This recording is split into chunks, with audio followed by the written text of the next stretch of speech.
നിയമസഭാ തെരഞ്ഞെടുപ്പിൽ കോൺഗ്രസ് സ്ഥാനാർത്ഥി നിർണയം അന്തിമഘട്ടത്തിലേക്ക് കടക്കുമ്പോൾ പെരുമ്പാവൂർ സുൽത്താൻ ബത്തേരി സീറ്റുകളിലെ പ്രതിസന്ധി തുടരുകയാണ്.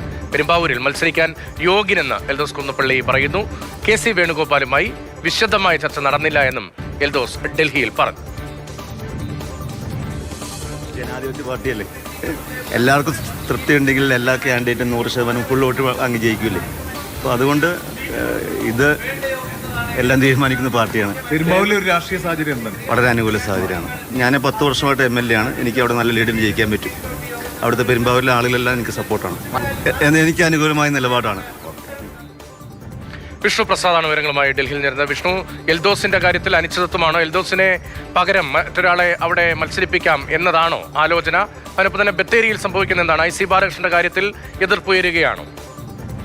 രതീഷ്, സിറ്റിംഗ് സീറ്റുകളിൽ MLA-മാരെ മാറ്റേണ്ടതില്ല എന്ന നിലപാടാണ് കേരളത്തിലെ കോൺഗ്രസ് നേതൃത്വം നേരത്തെ സ്വീകരിച്ചിരുന്നത്. എങ്കിലും സുൽത്താൻ ബത്തേരി അതോടൊപ്പം തന്നെ പെരുമ്പാവൂർ സീറ്റുകളിൽ ഇപ്പോഴും ധാരണയായിട്ടില്ല എന്നത് തന്നെയാണ് പുറത്തുവരുന്ന വിവരം. ഇതിന്റെ അടിസ്ഥാനത്തിലാണ് ഇപ്പോൾ എൽദോസ് കുന്നപ്പള്ളി ഡൽഹിയിലെത്തി നേതാക്കളെ കാണുന്നത്. പ്രധാനമായും സ്ക്രീനിംഗ് കമ്മിറ്റിയും അതോടൊപ്പം തന്നെ തെരഞ്ഞെടുപ്പ് കമ്മിറ്റിയും എല്ലാം തന്നെ ചേരാനിരിക്കുന്ന സാഹചര്യത്തിലാണ് കെ സി വേണുഗോപാൽ ഉൾപ്പെടെയുള്ളവരുമായി എൽദോസ് കുന്നപ്പള്ളി കൂടിക്കാഴ്ച നടത്തിയത്.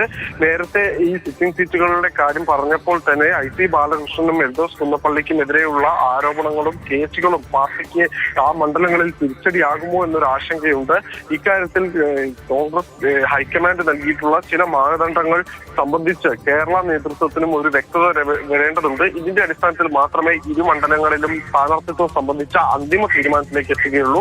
പക്ഷെ അതിനിടെ ഡൽഹിയിലെത്തി മാധ്യമങ്ങളെ കണ്ട എൽദോസ് കുന്നപ്പള്ളി പറഞ്ഞത് തനിക്ക് മണ്ഡലത്തിൽ വളരെ അനുകൂല സാഹചര്യമാണുള്ളത്.